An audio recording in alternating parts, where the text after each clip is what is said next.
Tuhan, di pagi hari ini kita akan belajar satu tema, dan ini merupakan tema yang terus berurut-urutan. Sepanjang bulan Juli 2022, di dalam setiap kebaktian umum kita sama-sama belajar berdasarkan kebenaran firman Tuhan dengan tema besar mengenai keluarga. Dan tema besar ini dimulai dengan peran ayah di dalam keluarga, lalu dilanjutkan juga peran ibu dengan tema wanita bijak, dan minggu lalu kita belajar tentang mesbah keluarga.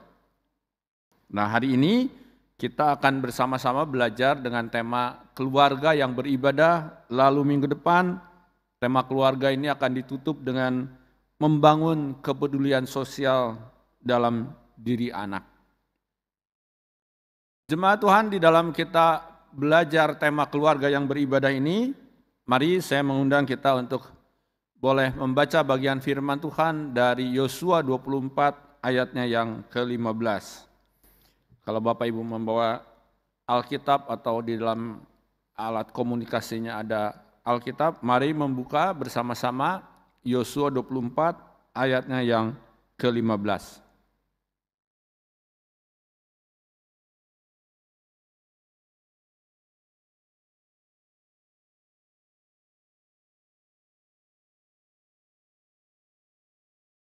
Kalau sudah ditemukan, di layar pun ada, Bapak Ibu saya undang untuk bangkit berdiri, dan kita akan membaca firman Tuhan ini bersama-sama dengan suara yang nyaring.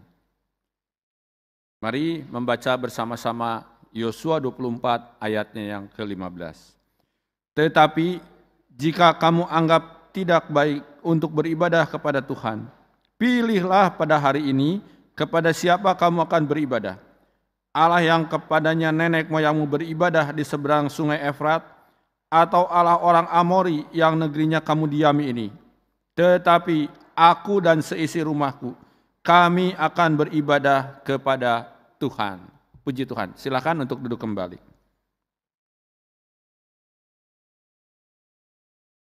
Bapak Ibu, di dalam kalau kita pinjam uang, pinjam dana ke pihak bank, setelah disurvei, setelah diwawancara, dan berbagai macam proses dan prosedur dilalui, maka akan muncul namanya surat penawaran putusan kredit atau offering letter.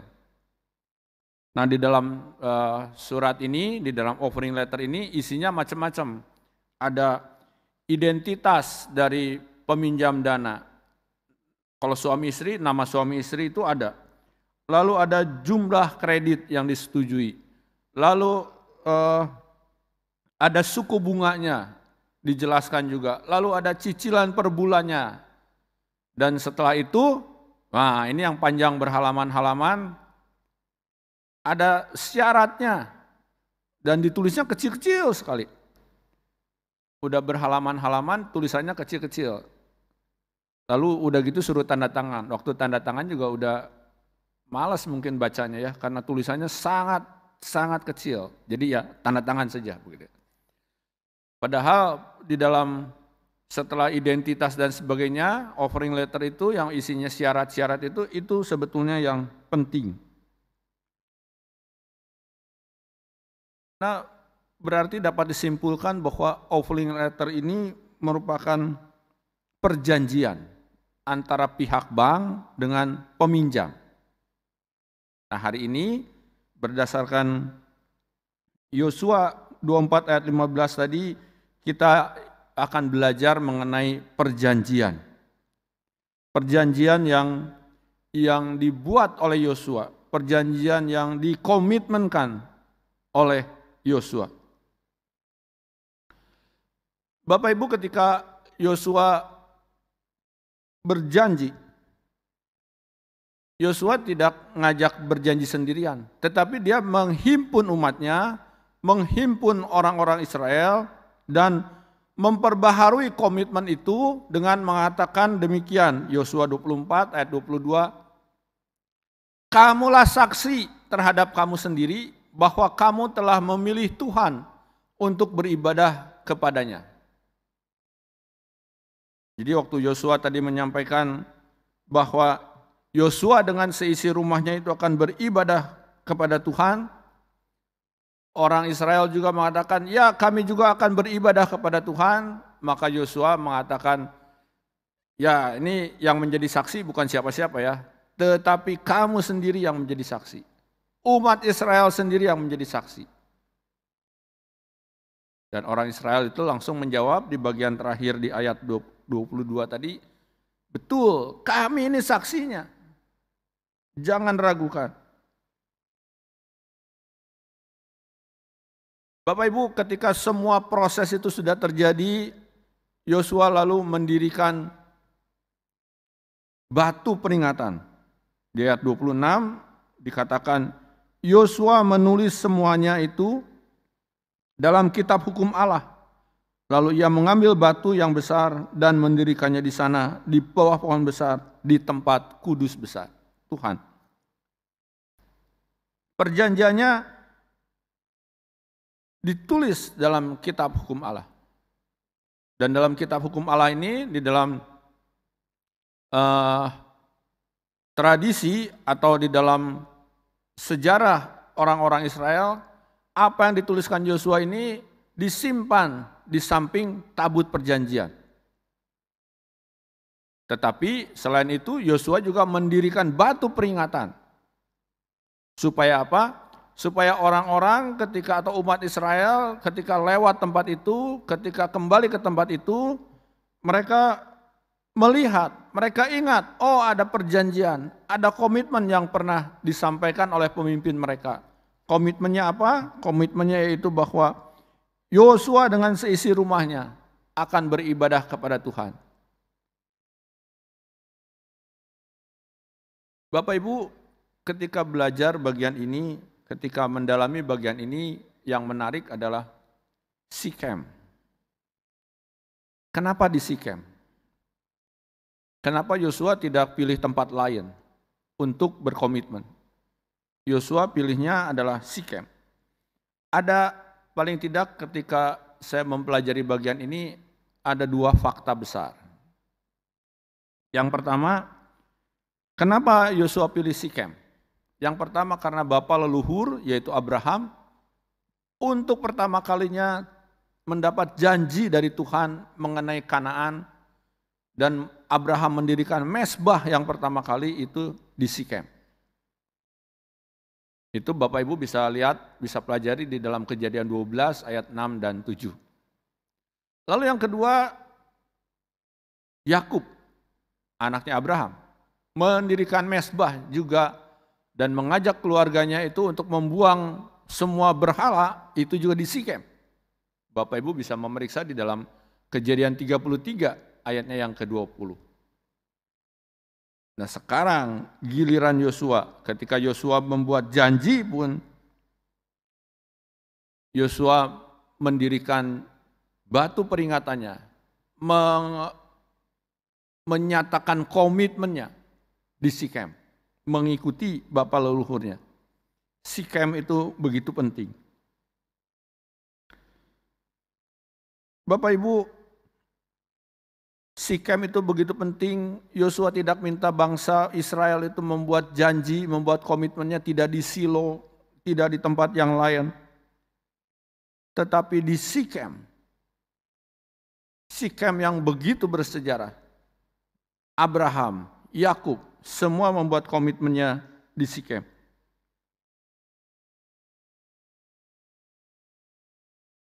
Bapak Ibu, mari kita memeriksa, kenapa sih Abraham membuat komitmen di Sikem? Yakub membuat komitmen dan membuang semua berhala di Sikem. Sekarang juga Yosua membuat komitmen lagi di Sikem. Mari Bapak Ibu kita mau melihat dari Yosua yang tadi kita baca. Yosua pasal 24. Mari kita melihat ayat 14. Saya bacakan untuk kita. Oleh sebab itu takutlah akan Tuhan dan beribadahlah kepadanya dengan tulus ikhlas dan setia. Jauhkanlah Allah yang kepadanya nenek moyangmu telah beribadah di seberang sungai Efrat dan di Mesir. Dan beribadahlah kepada Tuhan. Lalu saya loncat ke ayat 23. Ia berkata, maka sekarang jauhkanlah Allah asing yang ada di tengah-tengah kamu dan condongkanlah hatimu kepada Tuhan, Allah Israel. Di tengah-tengah komitmen Yosua untuk beribadah kepada Tuhan, Yosua dan keluarga untuk beribadah kepada Tuhan, ada dua alasan yang isinya sama. Ada perintah yang isinya sama. Di ayat 14 dan ayat 25 tadi. Ayat 14,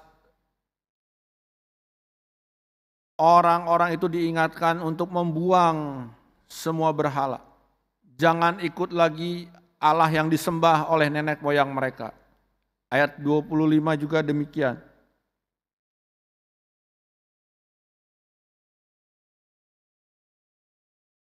Bapak Ibu Saudara sekalian,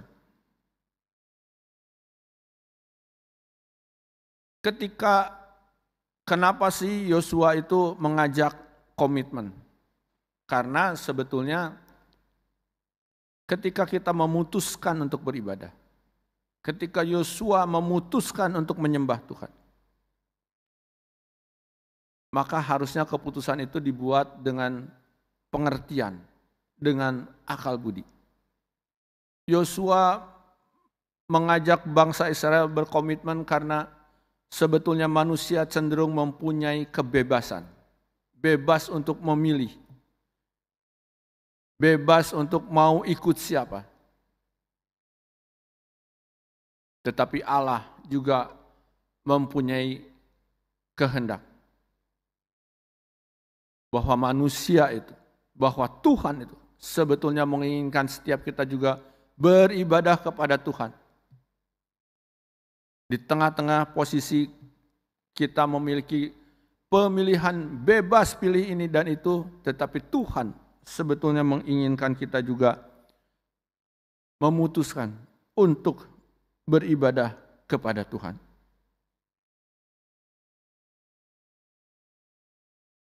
Bapak Ibu, oleh karena itu Yosua ketika menantang untuk bangsa Israel itu, dia menantang, kamu mau ikut siapa? Mau ikut Allah yang disembah di sungai Efrat itu? Atau mau ikut Allah yang disembah oleh orang Amori? Atau mau menyembah Tuhan Allah yang sudah memimpin keluar dari Mesir? Yang sudah melindungi, menaungi begitu banyak dengan begitu banyak anugerah dan berkat? Mau pilih yang mana?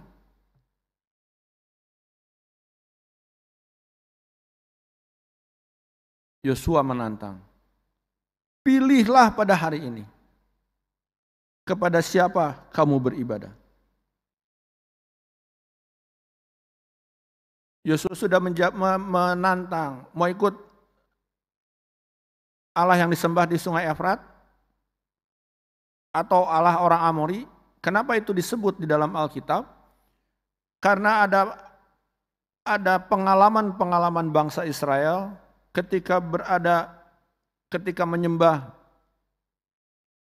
di sungai Efrat itu, apa yang terjadi? Ketika menyembah dewanya orang Amori itu, apa yang terjadi? Semua orang Israel itu tahu pengalaman-pengalaman buruk itu. Dan mereka juga tahu ketika menyembah Allah yang hidup, Allah yang sudah membawa nenek moyang mereka keluar dari Israel, dari Mesir, Allah yang sudah melindungi mereka dalam perjalanan memasuki tanah Kanaan, tanah perjanjian, mereka mengalami semuanya itu. Dan orang Israel disuruh memilih. Pilihlah, hari ini kamu mau beribadah kepada siapa?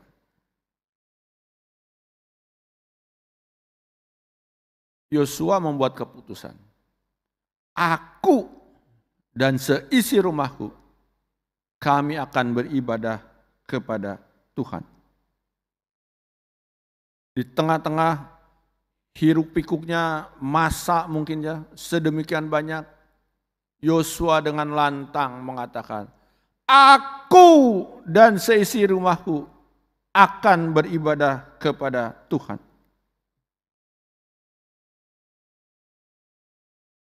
Keputusan Yosua ini sebetulnya juga pernah ditantang juga oleh Elia. Di dalam 1 Raja-Raja 18 ayat 21, waktu itu orang Israel berhadapan dengan nabi-nabi Baal. Elia membuat mezbah. Nabi Baal menari-nari di depan mezbah, tetapi tidak ada api yang turun. Elia ketika membuat mezbah itu, sekelilingnya dilubangi, dikasih air, tetap Tuhan berkuasa, api Tuhan turun menyambar korban. Oleh karena itu, Elia menantang, "Berapa lama lagi kamu berlaku timpang dan bercabang hati?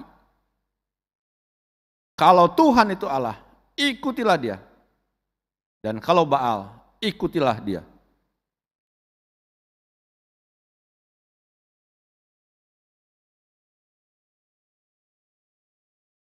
Bapak Ibu, dengan dua kejadian, tantangan untuk ibadah kepada siapa?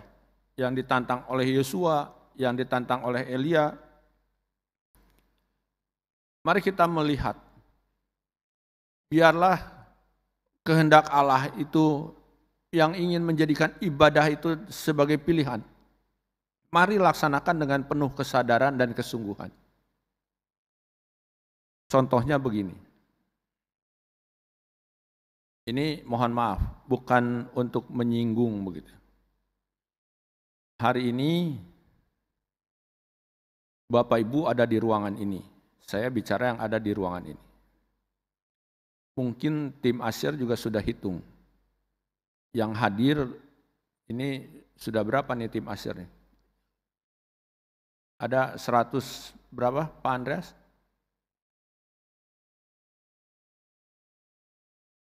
168 hadir di tempat ini. Puji Tuhan.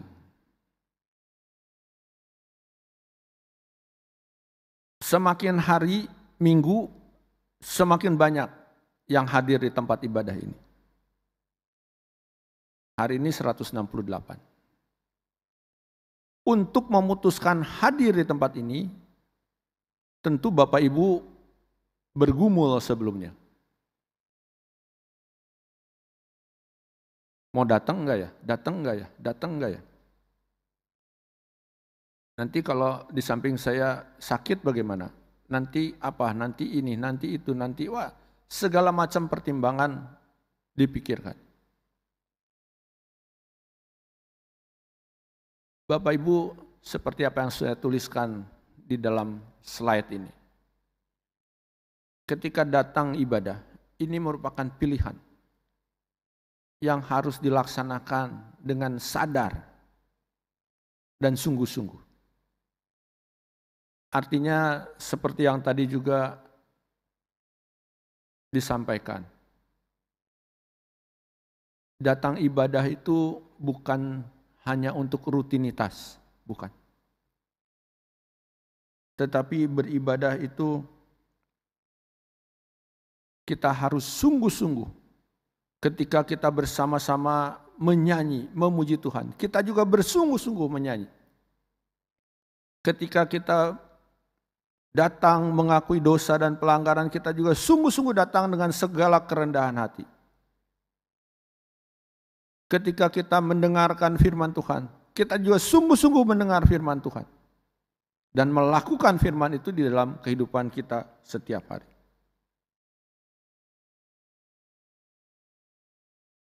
Bapak Ibu Saudara sekalian, kalau tantangan ini ditanya kepada Bapak Ibu, pilihlah pada hari ini. Kepada siapa kamu akan beribadah? Bagaimana respon setiap kita?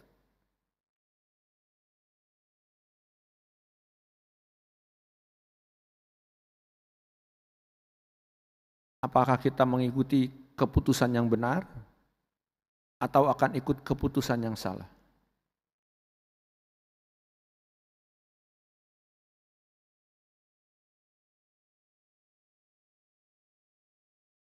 Apakah kita, oh nanti sajalah saya ikut ibadahnya secara online. Apakah betul ibadah secara online? Atau ketika berniatnya ibadah secara online, lagunya nggak enak, skip. Pemimpin pujiannya saya nggak suka, skip. Firman Tuhannya terlalu lama, skip. Wah, dicepet-cepetin. Akhirnya baru serius dilihat di bagian doa berkat. Sudah selesai ibadah. Apakah seperti itu?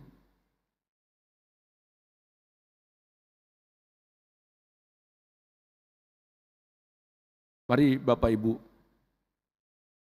tantangan dari Yosua ini juga berlaku untuk setiap kita.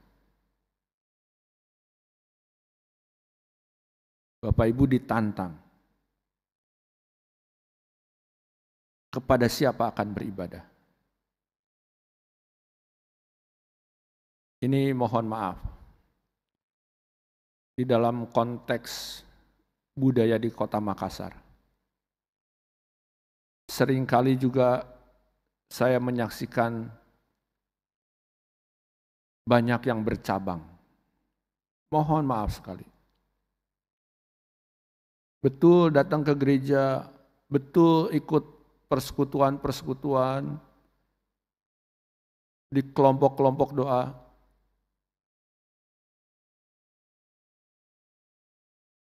Di rumahnya masih ada meja sembayangan.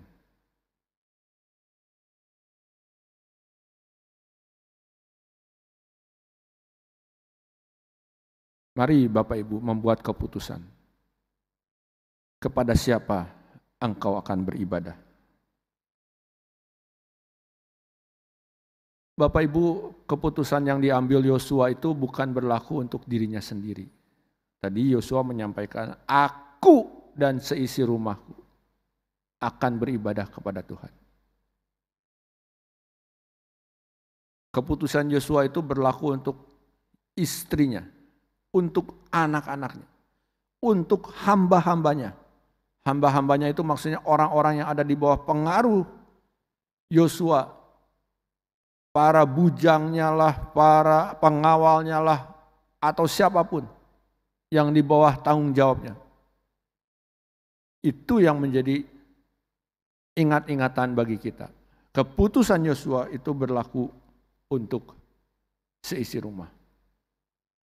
Keputusan Yosua ini, kalau kita menarik ke perjanjian baru, ingatlah bahwa Alkitab ini tidak berdiri sendiri-sendiri, tetapi saling terkait satu dengan yang lain.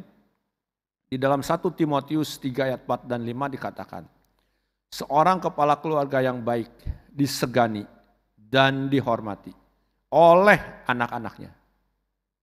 Jikalau seorang tidak tahu mengepalai keluarganya sendiri, bagaimanakah ia dapat mengurus jemaat Allah?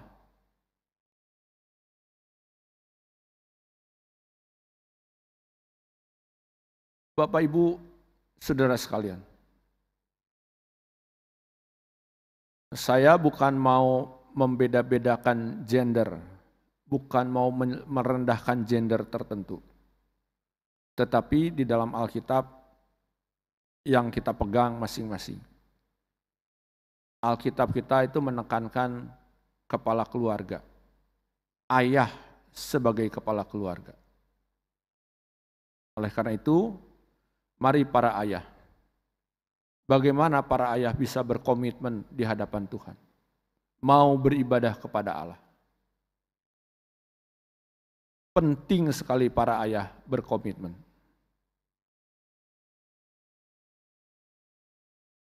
Bapak Ibu, dalam kesempatan ini saya mau mengaku dosa. Saya mengaku dosanya demikian.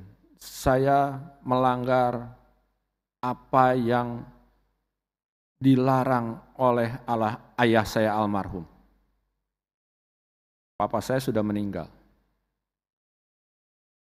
Waktu saya mau kuliah S1, papa saya bilangnya begini, Sadra, kamu boleh kuliah kemanapun, boleh kuliah apapun, papa akan biayai. Cuman satu yang tidak boleh. Jangan masuk fakultas teologi. Ini bukan berarti papa saya itu bukan orang percaya, bukan. Papa saya di gereja diusahakan, betul-betul diusahakan. Tidak boleh turun dari majelis.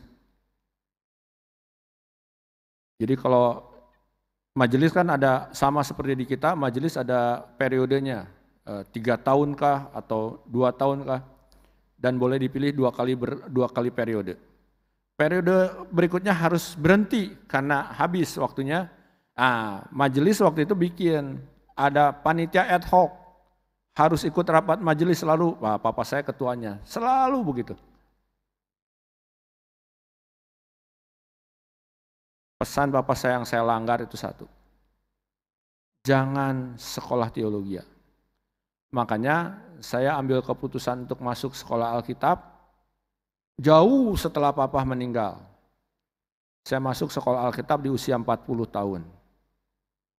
Jadi melanggarnya sedikit lah ya. Papa sudah nggak ada begitu. Bapak Ibu, kenapa saya menceritakan ini? Keputusan untuk masuk sekolah Alkitab juga dipengaruhi oleh pelayanan-pelayanan yang Papa lakukan.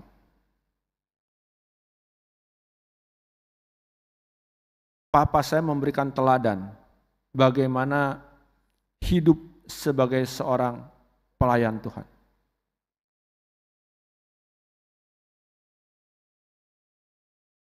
Di tengah-tengah kondisinya sebagai seorang pekerja, pegawai di sebuah pabrik, di tengah-tengah situasinya, dia juga belajar untuk mengampuni orang lain. Saya belajar banyak dari papa saya. Oleh karena itu, Bapak Ibu Saudara sekalian, apa yang ditulis oleh Timotius, Rasul Paulus kepada Timotius ini, seorang kepala keluarga yang baik, disegani, dihormati oleh anak-anaknya. Jikalau seorang tidak tahu mengepalai keluarganya sendiri, bagaimanakah ia dapat mengurus jemaat Allah?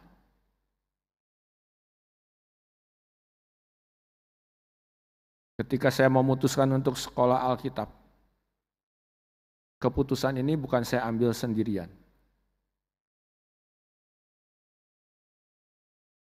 Kami sekeluarga, saya, istri, dan 2 orang anak kami, Jenis waktu itu masih kecil sekali.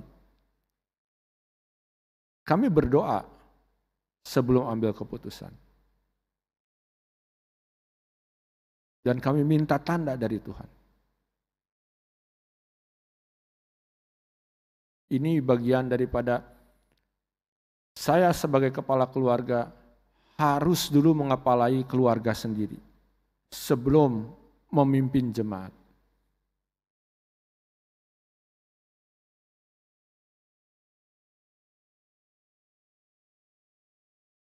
Bapak Ibu Saudara sekalian, kenapa sih memilih Tuhan yang hidup itu? Yosua memberikan alasan kenapa Yosua itu pilih Allah yang hidup. Yosua 24 ayat 18 mengatakan demikian. Tuhan menghalau semua bangsa dan orang Amori, penduduk negeri ini dari depan kita. Sudah ngelihat apa yang Tuhan lakukan. Orang Israel juga sudah lihat. Sudah ada bukti nyata. Oleh karena itu, Yosua mengatakan, kami akan beribadah kepada Tuhan. Sebab dialah Allah kita.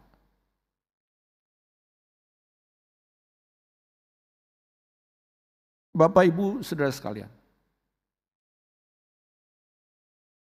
pengalaman-pengalaman Yosua tadi seperti saya bilang dituliskan di dalam batu ini, di dalam sebagai bagian hukum Allah, ketetapan Yosua, keputusannya Yosua.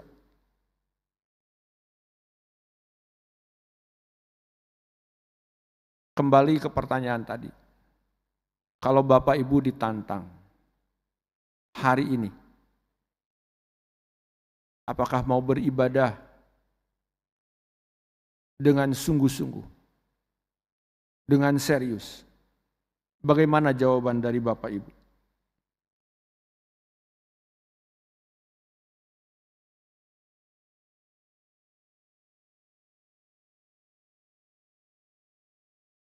Balik lagi, minggu lalu kita sudah diajak belajar mengenai mesbah keluarga. Betul kita datang di tempat ini setiap hari Minggu untuk beribadah secara komunal. Tetapi Bapak Ibu, mari para kepala keluarga, saya menantang para kepala keluarga. Mulailah dengan mesbah keluarga. Giatkan lagi mesbah keluarga. Beribadahlah kepada Tuhan. Jadilah keluarga yang beribadah.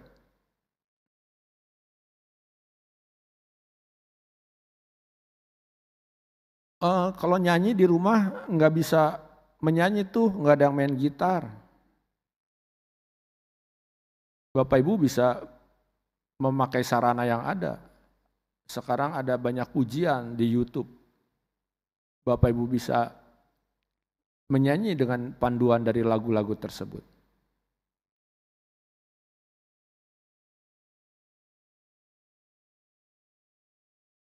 Di Sinode GKY sekarang kita diuntungkan. Setiap pagi dikirimi firman Tuhan, khotbah berdasarkan Gema.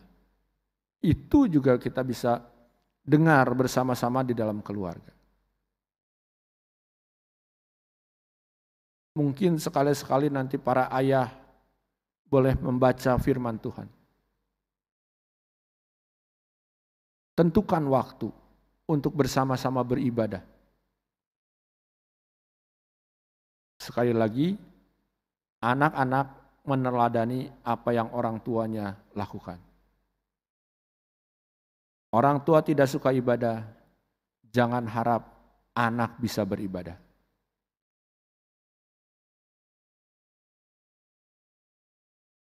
Orang tua tidak berdoa, jangan harap anak-anak juga mau berdoa.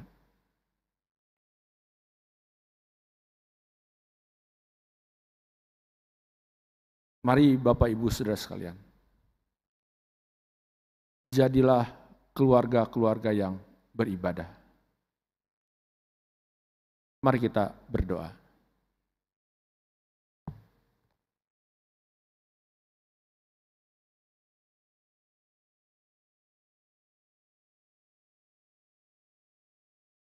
Bapak Ibu Saudara sekalian,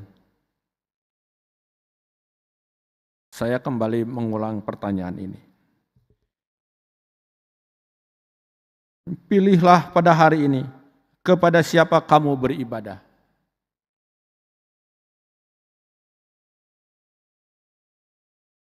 Mari secara pribadi nyatakan pilihan Bapak Ibu di hadapan Tuhan. Kepada siapa Bapak Ibu akan beribadah?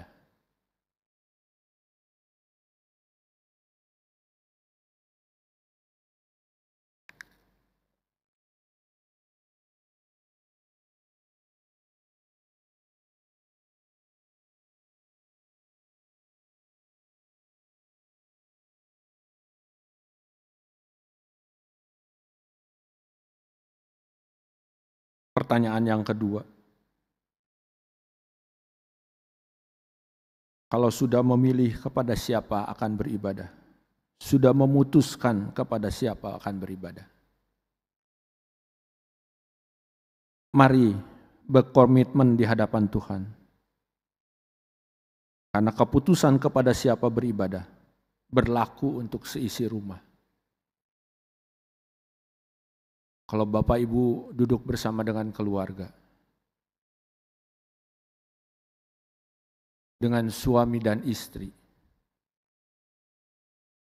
mari bersama-sama dengan keluarga masing-masing, suami istri masing-masing, nyatakan keputusan ini di hadapan Tuhan di dalam doa yang lembut sekali. Mari saya akan berikan waktu beberapa saat.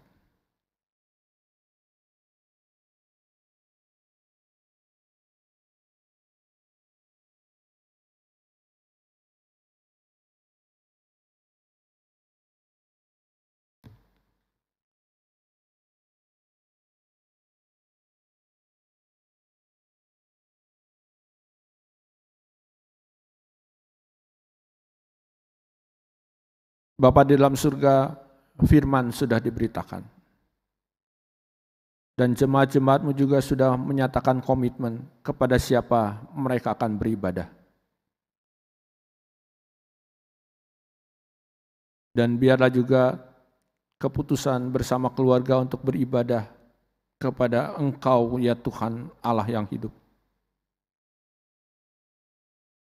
Engkau yang mendengar. Engkau yang akan menguatkan masing-masing keluarga. Roh Kudus yang akan menolong masing-masing keluarga. Supaya janji atau komitmen itu dilaksanakan setiap hari di keluarga masing-masing.